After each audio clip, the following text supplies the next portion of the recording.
Hey, what's up guys? This is the second video for the Algebra 1 Spring Midterm Review for the year 2022. I have one video that covers questions 1 through 11. This video will cover questions 12 through 22. So let's go ahead and look at question number 12. And the question says, you want to simplify, you have a fraction, you have an expression, you really have to know what you need to do to simplify the expression. Notice we have a base p with a negative exponent on the top, and we have a p with a positive exponent on the bottom. The negatives exponents, you have to make them positive. So to do that, you're going to move that base with the exponent to the other side of the fraction. So since the one on the top has the negative 5 exponent, I'm going to move it to the bottom. It's going to go to the bottom of the fraction. The one on the bottom, this one, p to the 5th, is positive, so you keep it on the bottom. You don't have to move that one. But when you guys move, let me just take the p to the negative 5 power on the bottom. That's going to become positive 5. So I'm going to put a positive exponent of 5. And you're going to multiply by the other p to the positive 5 exponent. Now on the top, since we don't have anything else, well, you guys can say we have an invisible 1 in front of the p right here. So you guys keep the 1 on the top of the fraction. On the bottom, you guys are multiplying the same base. So when you have the same base and you're multiplying, you keep the base and you're going to add the exponents. So on the bottom of the fraction, there's the base p. You guys add the exponents, and that's going to be 10. 5 plus 5 is 10. And you guys keep the 1 on the top, and that's your answer. Any fraction with the 1 on the top, you do need it. So make sure you guys keep that 1. And on the bottom, you guys have the base to the negative, sorry, not negative, to the exponent of 10. 1 over p to the 10th power. Number 13, it says, what is the degree classification of the following polynomial? And in parentheses, we want to know the name of the degree. First of all, we need to review what is the degree. So the degree of a polynomial, it is the highest exponent of the variable. So I'm looking at the variable x. We have different x's here.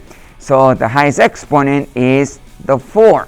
So that is my degree. I'm going to write it down so you guys know that we have a degree of 4. Now we want to know the name of that degree. Well, the name of degree of 4 will be quartic.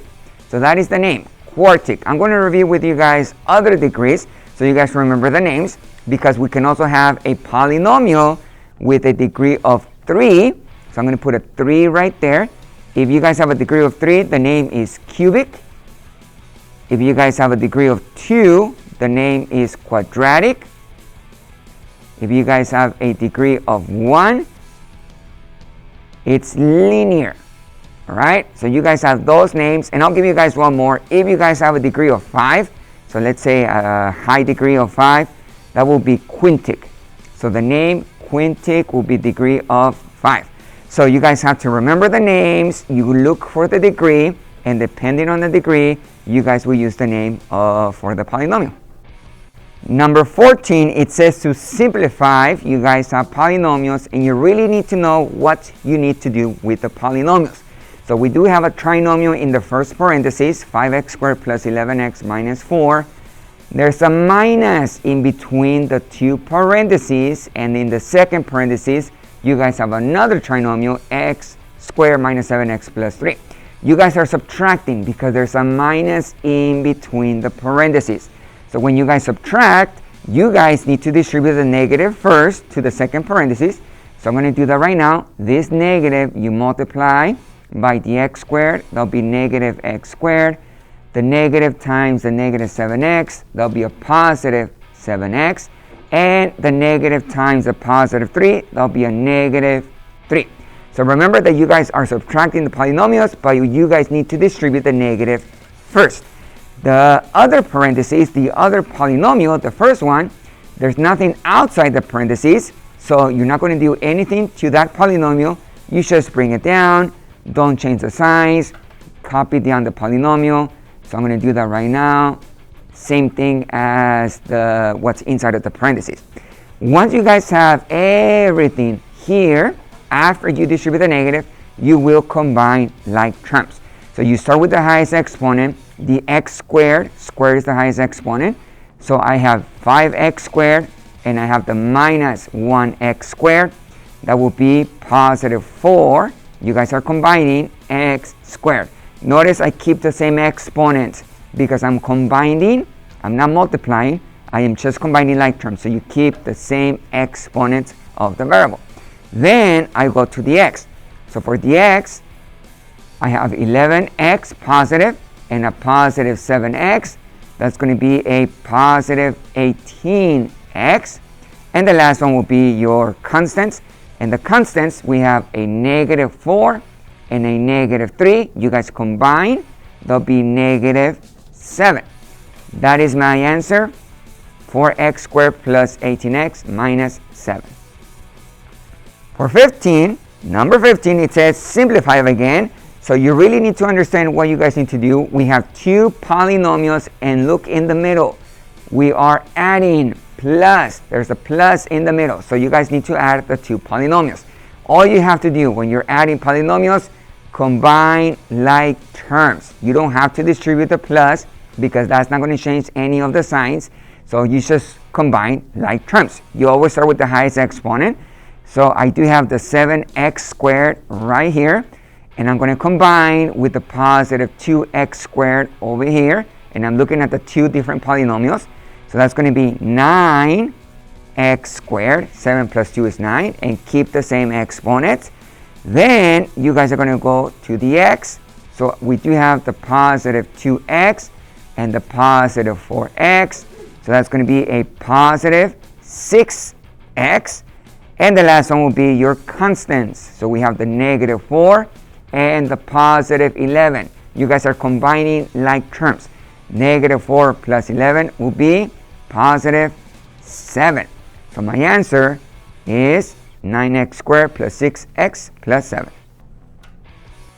Number 16, again, it says simplify, but you really need to know what you need to do. I'm repeating myself because you really need to know if you guys are adding, subtracting, or multiplying. Look at the two polynomials. In the middle of the parentheses, there's no plus, there's no minus. So that means you guys will multiply the two polynomials. It doesn't say multiply, it says simplify. But you guys need to know you have to multiply because there's nothing in between the parentheses. So we have two binomials. We are going to use the distributive property to multiply. So you start with the first term in the first binomial. So I'm looking at the x right here, and I'm going to multiply to the second binomial. So x times the x on this side. And you guys can do that mentally. X times x is x squared. Now notice, I am adding the exponents because I'm multiplying same basis. When you guys multiply, yes, you guys add the exponents if you guys have the same base. So this x has an exponent of 1, and this x has an exponent of 1. 1 plus 1 is 2. So that's why it's x squared. Then you guys multiply the same x, the first one, times the second term in the binomial, the second parenthesis. So x times 5, that's going to be positive 5x. Now you guys move to the second term, the plus 7 in the first binomial, positive 7. Check your signs. Always be careful with the signs. You're going to multiply by the x over here. That's going to be a positive 7x. And the positive 7 times the positive 5, that's going to be a positive 35. Now guess what? We do have like terms. So you really have to know you have to combine like terms. The 5x and the 7x, right? Now first let me bring down the x squared because we don't have another x squared. So you guys bring down the x squared. Then you guys add 5x plus 7x. That's going to be 12x. And then you guys bring down the 35, positive 35. So my answer is x squared plus 12x plus 35. 17, again, it says simplify. And in between the parentheses, we have two binomials. We don't have a plus, we don't have a minus. So we do have to multiply. So we're going to use the distributive property once again. So I'm going to take the first term, 3x in the first binomial, and I'm going to multiply by the first term in the second binomial. 3x times 7x. That will be 21. 3 times 7 is 21. X squared. X times x is x squared. Then you guys multiply the 3x times the negative 1. That's going to be a negative 3x. Now you guys move on to the second term. Positive 4 times 7x. That's going to be a positive 28. 4 times 7 is 28x. And the positive 4 times a negative 1. Make sure you guys double check your signs. That'll be a negative 24. I'm going to bring down the 21x squared. That's the only x squared term we have. So here's the 21x squared. I will combine negative 3x plus 28x. Those are like terms. So you guys will have a positive 25x. Notice I keep the same exponents, x, because I'm not multiplying, I'm just combining. So when you combine like terms, you keep the same exponent of the variable. So it will be positive 25x, and the last one will be the constant minus 4. So the answer is 21x squared plus 25x minus 4. Number 18, you are simplifying, but remember that you guys know you have to multiply because there's nothing in between the parentheses. So I don't have a plus or a minus in between, so I will multiply. I do have a trinomial, so there's going to be a little bit more work because the more terms you have when you multiply, the more work you will have to do. But you just multiply one term at a time. So let's take the first term here, 7x times the x squared. That's going to be 7x cubed. I am adding the exponents, the 1 and the 2. 1 plus 2 is 3. Then I multiply the next term, 7x times the negative 7x. That will be a negative 49x squared. And then you guys take the next one. You multiply to the next term, way over here. So you guys will have 7x times 4. That will be a positive 28x. Okay, that's only the first term. But now we go to the second term, the positive 2. And you guys will multiply by the x squared. That's going to be a positive 2x squared. And the positive 2 times the negative 7x, that'll be a negative 14x. And then positive 2 times a positive 4, that's going to be a positive 8. So you guys multiply every single term, you distribute, that's what we're doing. Now you guys combine like terms. So the biggest exponent is a cube. That's the only cube I have, so let me just bring that one down first. So we have 7x cubed. Now I will combine the x squares. So I have the minus 49x squared and the positive 2x squared. There'll be a negative 47x squared. And then you guys have your positive 28x and the minus 14x. So positive 28 minus 14x, that will be positive 14x. And the last one will be your constants. You have a positive 8, so you guys bring down the positive 8 down. So your answer is all of this polynomial. You guys combine, first you distribute, you multiply, and then you guys combine like terms, and you get your answer. Number 19, again, it says simplify. So you really need to know what you need to do with the polynomials. So we do have negative 5x squared outside of the parentheses, times, notice there's nothing in between the x squared and the parentheses. So you guys are multiplying 6x squared minus 7x plus 7. So we do have a monomial, one term, times a trinomial. All you have to do is distribute. You will multiply negative 5x squared times the 6x squared. That will be a negative 30x to the fourth power. When you guys multiply the same basis, you add the exponents. Then you guys move on to the next one. The negative 5x squared times the negative x. That will be a positive. Negative times negative is a positive 5x cubed. You guys add the exponents of the x's. And the last one, negative 5x times the positive 7. That's going to be a negative 35x squared. The 7 doesn't have an x, so you guys just keep the x squared from the negative 5. Look at your x's. Right here in your polynomial, the exponents are not the same. So these are not like terms. You guys cannot do anything else. So my answer is negative 30x to the fourth power plus 5x cubed minus 35x squared. Number 20, it says state if the following graphs are growth, decay, linear, or none. You know what? We can start with the most obvious graph. Let's look at the one on the right side. We have a line. This graph on the right side will be linear. You guys have a line. So I'm just going to put on the bottom, it is a linear graph. All right, so that's the most obvious. Linear is a line.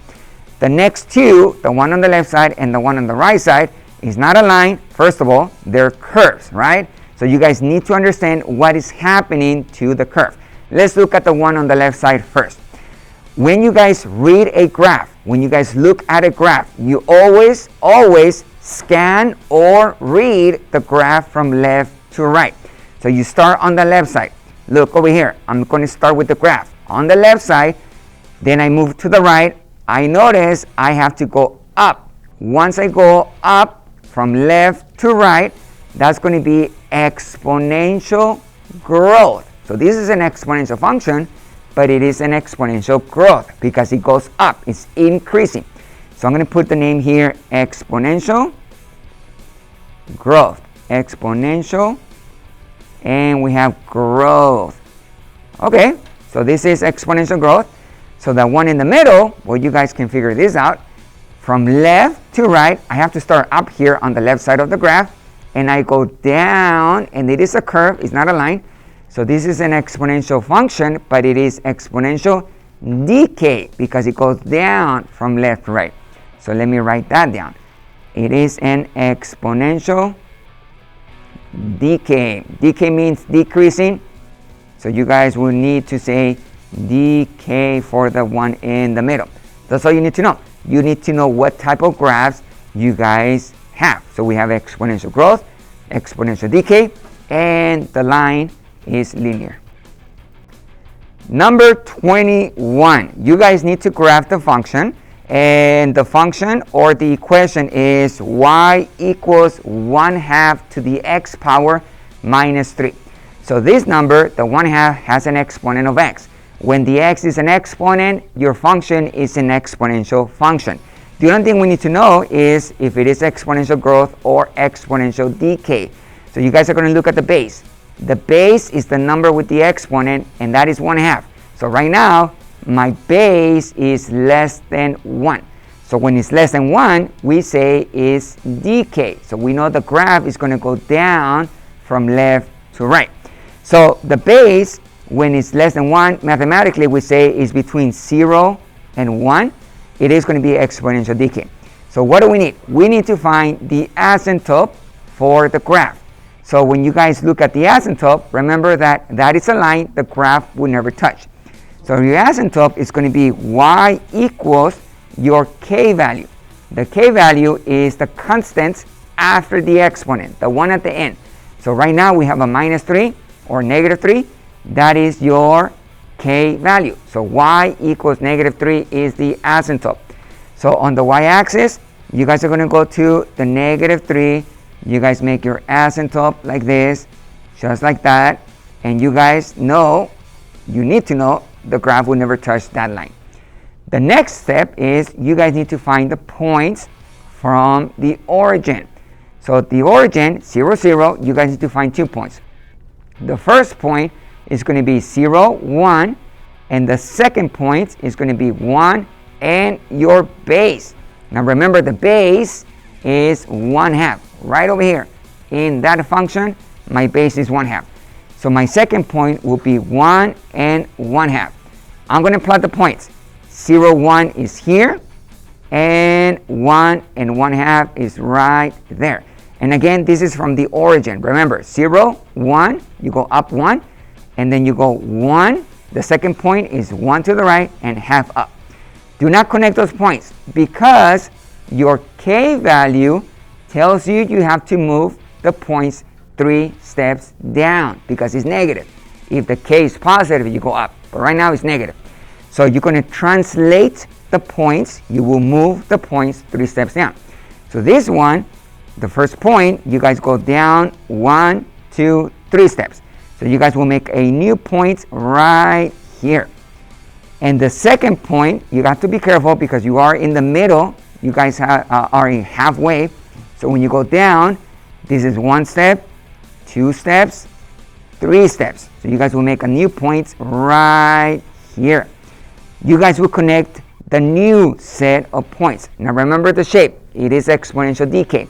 So you're going to start from up here, not too far away from the y-axis. You guys are going to come down. You guys are going to decrease. You will make your curve, and you get closer and closer to the asymptote, but it will never touch. So your graph is a curve, exponential growth. No, sorry, not exponential growth. It's decay.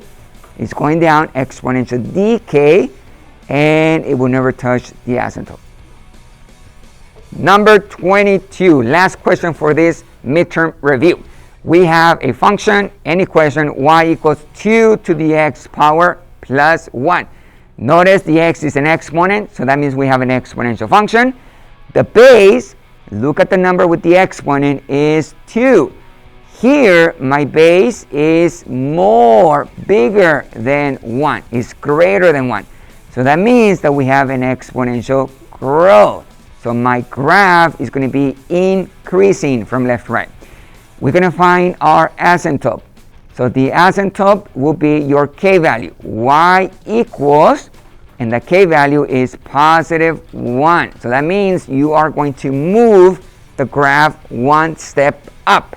So I'm going to put k right here, and it is a positive 1. So on the y-axis, you guys go to the positive 1. Right here, guys, you make your dash line. The graph will never touch. Now you guys need to find your points from the origin, and the first point will be 0, 1, and the second point is 1 and your base. Now my base is 2. The number with the exponent is 2. So 1, 2 is the second point, and the first point is 0, 1. You guys plot the points from the origin. Remember, this is from the origin. So 0, 1 is here. I'm going to make a point, and 1, 2 is over here. Do not connect those points because, once again, we do have a k value. The k value tells you guys to move the points 1 step up.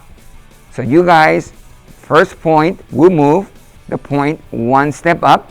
So I'm going to have a new point right here. And the second point, you guys go up 1 step. 1 step up is going to be right here. So the points you're going to connect are the new sets of points. So you guys will start from the left, really close to the asymptote, okay? Because you guys will need to increase. You guys go to the right, from left to right. You make your curve, and it's going to be increasing, going up, all the way to infinity. So we have exponential growth. It increases, it goes up from left to right. The graph will never touch the asymptote. And you guys know it is exponential growth because the base is more than 1, bigger than 1. All right, guys, so this concludes my midterm review. If you guys like my videos, you guys can click the like button. Make sure you guys practice and get ready for the midterm. And if you guys want to tell anyone that needs help with math, you guys can tell them so they can subscribe to my channel. And I'll see you guys later.